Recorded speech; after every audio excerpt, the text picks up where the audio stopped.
Welcome to Sudeep Audio's YouTube channel. Thank you. It's a pleasure to be here. Thank you. Thanks. A quick intro to how you grew up in a music world at home from your childhood, and then you could tell us about how did you move from Vishakapatnam is where you belong to, Yeah. to Bombay. Mm-hmm. If you could just Sure. share. See, being a Christian, first thing, you always get a great background of music, and you get to sing hymns at church. And so that's actually basically all Christians' background is that, like, you get, even if you don't formally learn music, you get to go to church, sing songs, even clapping. Even when you clap, you start to learn a sense of rhythm, right? So that's where it actually started, and then actually, I obviously, like, it might sound a little cheesy while I'm saying this, but I never thought I would settle in music because I was a very bright academic student as well, and till my 10th grade, I was like always in the top three in school, and my dad and mom were obviously, and I was also aiming on becoming a computer professional and all that, but then one fine time, my dad was doing well in his shares business, and well, as in our mediocre life, we suddenly got a nice boost somewhere in the middle, and he thought, okay, I'll give my kids some special gifts.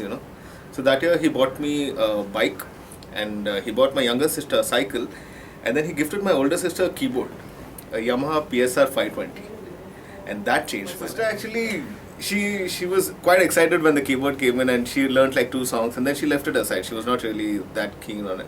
And I was waiting for my results, and I had like a couple of months in my hand, and I was like, I don't know what to do. And then I started venturing this keyboard, and once I saw it, and in that time, I'm talking about 1998, when I was like 16 years old, 15, 16 years old.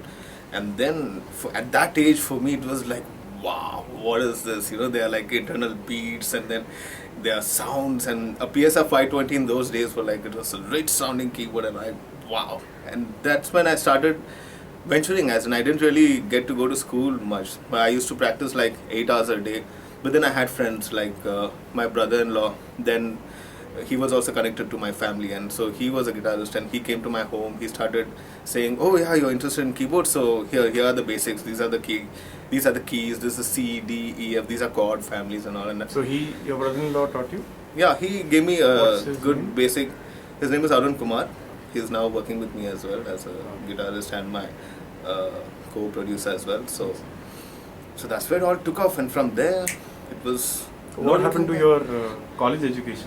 That took a backseat, obviously. I flunked in my 12th grade, and then. How did that happen? I mean, from top 3 in Because school? music took over, man. It was like I didn't know what else I would want to do in life. It was so captivating, and the moment I touched the keyboard, in 3 months' time, I was on stage. Like, it's unbelievable. Like, but I even like 8 to 10 years every day at home sitting. I locked myself in a room. I used to rehearse whatever basic I could learn, but it's not like in Vizag you don't get that much proper grade teaching. You don't get that, and in those days it was not that. There was one teacher, but we couldn't really afford 500 rupees a month. In those days it was a lot actually to pay that kind of money. But then obviously I gave more time to music, and I was young. I thought maybe I could handle both, but I couldn't, because once in the small town when I started doing shows, I started off only as a gospel keyboard player, but it had a huge potential there back then for youngsters who wanted to venture into music, because in gospel you get to learn a lot of Western music, where you get to learn your progressions, your jazz progressions and all, and that gave me a good basic music knowledge as well. And once I started growing and venturing into that, so eventually my education took a toll, and then. But your parents didn't tell you? Of course, yeah. My dad, then I became an outcast at home. I was, sometimes when I used to do a show, come back, and I was given, warnings, like, no, this is not going to happen.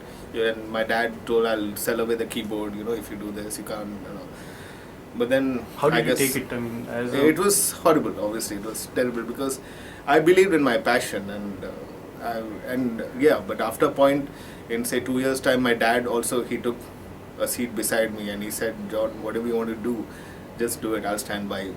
my mom obviously wanted me to be a good academic, and I still joined. I finished my we call it intermediate there, the 12th grade.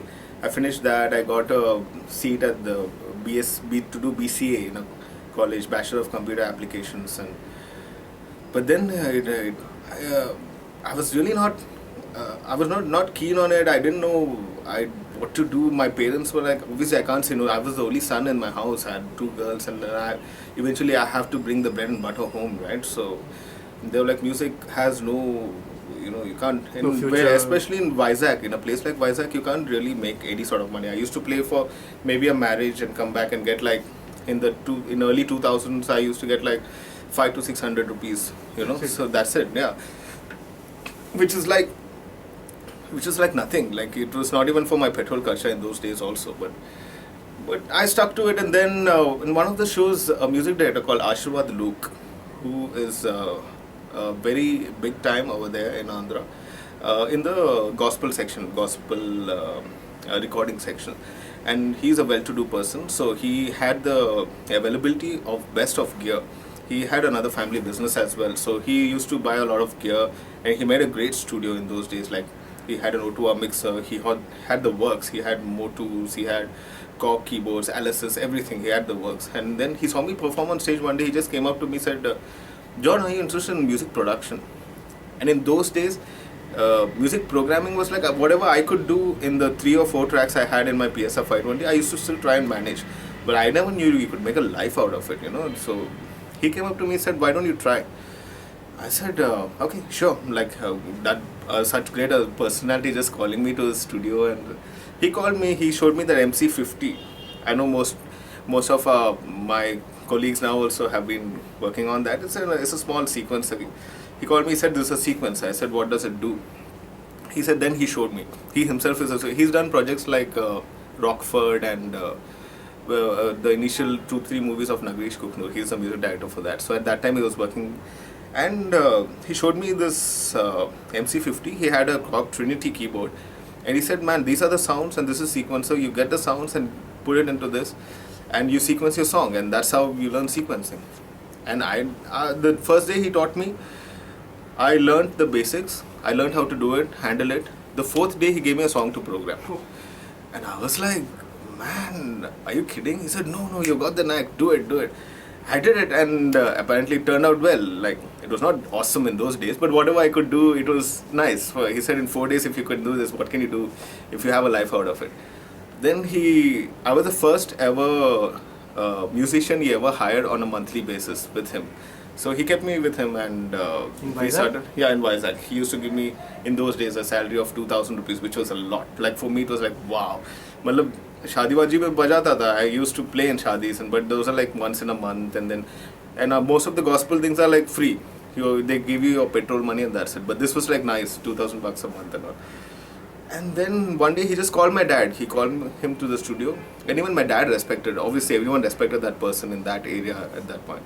And he said, "Sir, what are you doing with your son? I think you have to encourage him to be a music programmer." And my dad frankly told me, I would love to, but I don't have the resources.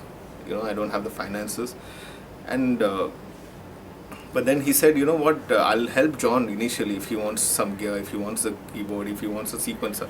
I'll help him myself, so we'll have to encourage him. And I was like, okay, will this happen? Will this happen? Will this happen? One fine day, my dad just comes up to me. He gives me a bundle of 1,000 rupee notes. This is, I can say, 2002, December. He said, this is all I can do for you. Don't ask me where I got this from. I almost fainted when I saw that. He asked, don't ask me where this came from. I had to make a big sacrifice, but I'm giving this to you. I still have that keyboard here. I took that money, I bought a Korg Triton LE and an MC50 from Chennai, and that's where my life started as a programmer. Don't tell it ever. No, I can never sell it. Yeah, I still have it here. I have it. It's always on to there. your son. Yeah, it's going to be there always. So that's how it happened. And then one fine day, Deepak, my cousin, Deepak PA, who's Rahman's engineer right now. At that point, he used to work with Ranjit Barot. He came like a year before I came to Mumbai. So we used to chat every time because he used to work also with that person called Ashirwad Luke, and that's how we knew each other. One fine day, I just, in the internet, we were just chatting. He said, John, do you want to shift to Mumbai? I said, no. Why? I'm happy here. He said, no, you know what? You know Salim Sulaiman, right? And I was like, yes, obviously. Because we used to follow their works like in those days, Danna Mana Hai, the background score booth, and excuse me. And we were, for us, it was like, gods of programming. These guys are the gods of programmers. And Deepak said, just like, they've asked me if there's anyone who would like to come and join them, help them in the technicalities like recording, tracking, and all that. But I said, I'm a musician, like, how can I come and be an engineer and all that? Then he said they're offering a good salary. And when I heard the amount of the salary, I was like, are you serious? It was like 10 times of what I was making there. And he was like, yeah, they're offering that, and even if you don't know much, they'll teach you. I said, I don't know logic, I don't know how to. Nuendo, I knew. But then they said, no, they're cool guys, I told my dad again, like, this is the offer given to me. But Deepak said they have 2 days time. They are trying another person. If you can come here within 2 days, it's great. Otherwise, forget it. I said, coming from Vizag in 2 days is impossible. It's a 3-day train journey. So I told my dad, this is what he said. And my dad was like, Acha, oh, then it's not possible, right? And I said, yeah, it's not possible to go there right away. Oh, can't you wait for a week or something, or I'll get you a reservation in train. He said, I said, no, he said 2 days. So Dad said, okay, forget it. Again, the man that he is, the next day morning I wake up, there's a flight ticket beside my bed, and he says, just go. And that's when I left. I landed here in Mumbai.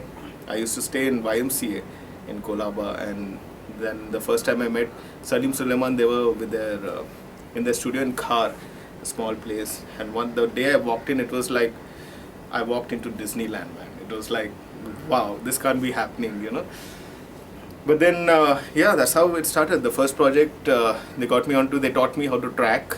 First things first, I learned my basics of how to record, and like minimal basics of how to handle a mixer. Sulaiman, the rock star that he is, he always used to show me, like, John, this is how the inputs are. No matter how many times I went wrong, he just used to pat me on my back and say, don't worry, we all made mistakes. Even Salim, he was to like encourage me a lot. But I used to even work really hard. When studio used to open at 1, I used to land up by 8:30 in the morning. I used to take a really early train, come in I had my own keys, come, sit on the internet, learn, and from there was no looking back, So and obviously Salim Sulaiman treated me like they still do, actually. They still treat me like their own brother, and they taught me everything, like how the movie production has to be done, like how do you get a sound for a film music production. That's how they got me, and now I'm here. I work for Salim Sulaiman, Vishal Shekhar, ra.one, and a lot of other people as well. So, and now it's been 8 years. I came here in 2004. So that's how the journey started, and it's still going on. Speaking of scores, I can see Shah Rukh Khan in the frame. Oh yeah, throughout the interview. this is for Sudeep audio, because I just wanted to show off some of what I did recently. This is obviously ra.one that I scored with Vishal Shekhar. Vishal Shekhar got me on board to score the movie.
So yeah, this was one of the sequences. That's in like the a movie. huge sound. Yeah, Huge. and obviously thanks to Sudeep Audio for helping me out with the softwares that I really needed to score this. This was only I have Vienna and stuff, but this was mostly Symphonia and orchestral brass that you can hear. There's nothing live in this right now. Whatever you can do. Excellent, sounds very real. I mean, you also composed the whole arrangement, Yes, I did everything. everything on your own. Yeah, like Vishal Shekhar gave me the melody. Like what the melody that you could hear was from a song called Raftare, which also I produced for the album. It's na na na na ta na na na na na na. That melody was what I used, but then I orchestrated the whole thing around it. The piece was also included in the album of the CD. It comes up separately in the end, and With due credits. yeah, with my credits completely there. That's most important. Yeah, which people really loved as well. Are your parents happy after watching your progress in the music Yeah, industry? but the sad part is my dad is not with us anymore. So my mom, obviously, she enjoys this part of it. I really hope my dad was here with me. I know I'm sure there's he's watching you. Yeah, without that, without his blessings, all this wouldn't have been possible. Mom must be going out and saying, "Hey, this is my son." Yeah, in our own sweet way.